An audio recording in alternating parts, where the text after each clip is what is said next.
Good afternoon, Blue Devil fans, and welcome to the third edition of the 2013 Central Connecticut Softball Show. I'm Tommy Mead, here as always with head coach Jeff Franquet. Yes, sir. Coach, successful weekend at the Hampton tournament, 3-4, came home yesterday, split a doubleheader with Hartford. What'd you think of that 3-4 weekend? Well, I mean, anytime you can go 4-2 on a week, it's a pretty good week. And we very easily could have won 6-0.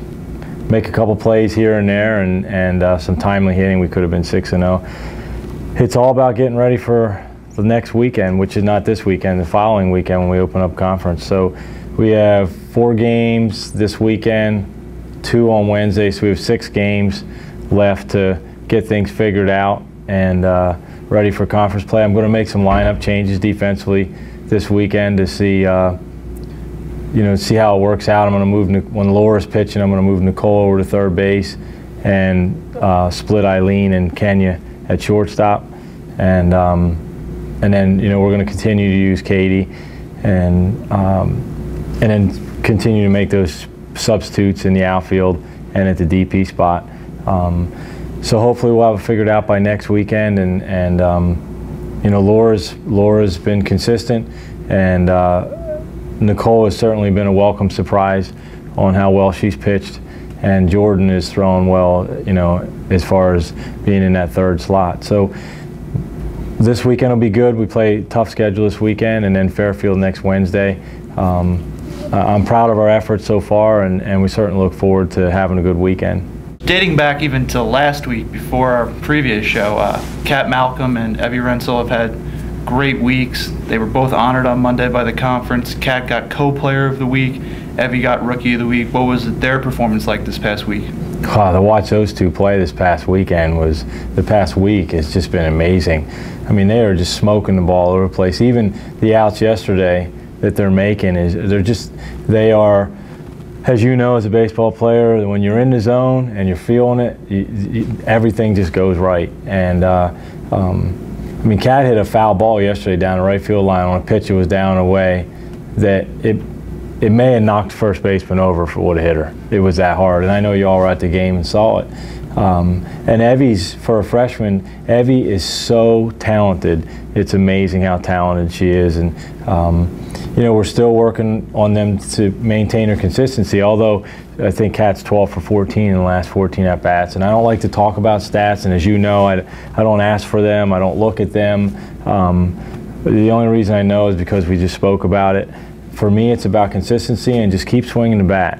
And I told yesterday, Evie, her first 2 at-bats, she's kind of a little bit kind of hesitant and just wasn't attacking the ball. And after her second at-bat, I went into the dugout and I talked to her. I'm like, swing the bat, kiddo. Swing it. Let's go. That next at-bat hits that line drive out to shortstop. She made a very good play. And then her last at-bat, she rips in the base hit back through the middle. It's that simple. And I'm trying to get the rest of us to follow along with that philosophy. And Kat's very aggressive. She's very strong. Even when she mishits it in the infield, they better make a play on her because she's going to beat it out down the line. Those two they're on fire right now. Tess is swinging the bat really well right now. And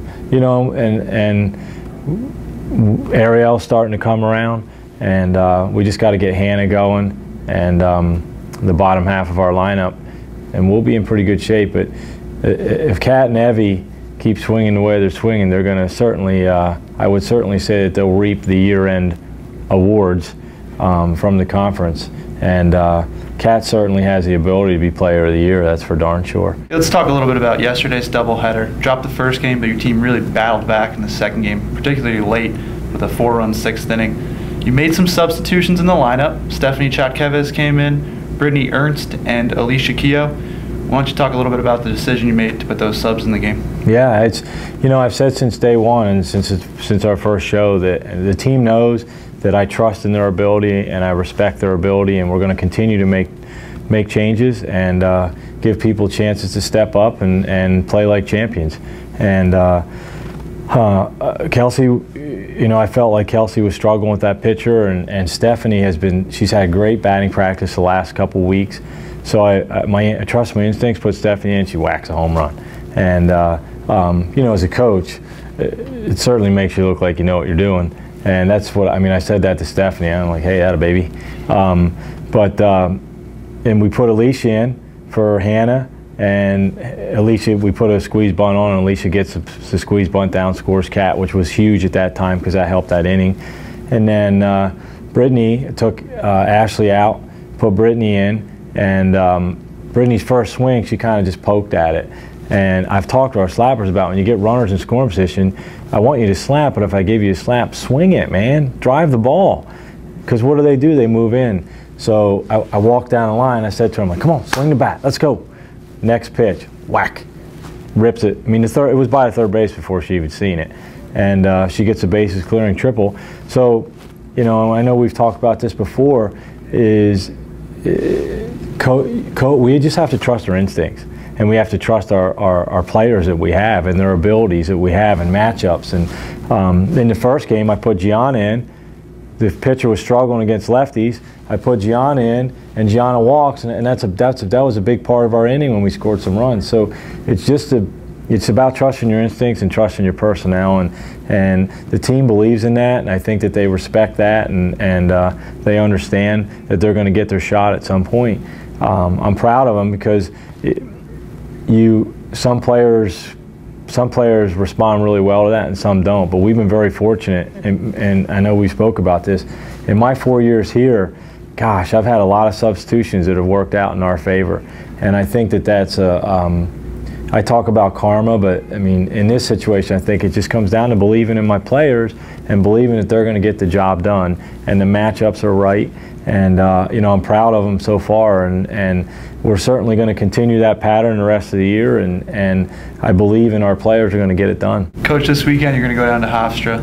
They're a quality team. You're going to play some good competition. Why don't you tell us a little bit about that tournament? We're looking forward to that. It's going to be great competition, and obviously UConn being half-hour away from us and in the Big East, and you know, very solid program, very respectable program. And then you got Hofstra. Hofstra was 1 win shy of the College World Series last year, and Hofstra has arguably one of the top 5 pitchers in the country in Olivia Galati, and we'll certainly see her at least once. And I suspect that if he pitches his number 2 and we're either in the lead or they're trying to seal the deal, they will probably bring her back in. Quality program, arguably one of the best programs, top 1 or 2 programs in the Northeast for the last 15 years plus. Coach Edwards is an absolutely phenomenal guy and one of my really good friends, and Coach Miles at UConn, she and I have developed a friendship since I've been here at Central Connecticut, and we're looking forward to that, and it's certainly a good barometer to see where we are. Obviously, you know, going on paper, you would assume that Hofstra and UConn would potentially win our league on a regular basis, so it'll give us a good barometer of where we are going into Wednesday's final tune-up before we get into conference play. But it's going to be exciting. The weather's not going to be very good. Shocker, right? But you know, we're used to playing in 45, and y'all are used to sitting in hoods and sweatshirts and trying to keep score. So it is what it is, and we'll go out and give it our best effort. And you know, I'm proud of the kids so far, and we just keep getting better. And you know, when you put into perspective, you got 4 or 5 freshmen in the lineup every game, and so these will be big games for them to get some experience and handle that pressure of the LIU and the Monmouth and the Quinnipiac and the Robert Morris, and St. Francis is playing pretty well right now. So we're looking forward to it, and we certainly hope that you all get out and support us, and it should be a good weekend. Coach, thank you for joining us. Good luck this weekend. Thanks, Tommy.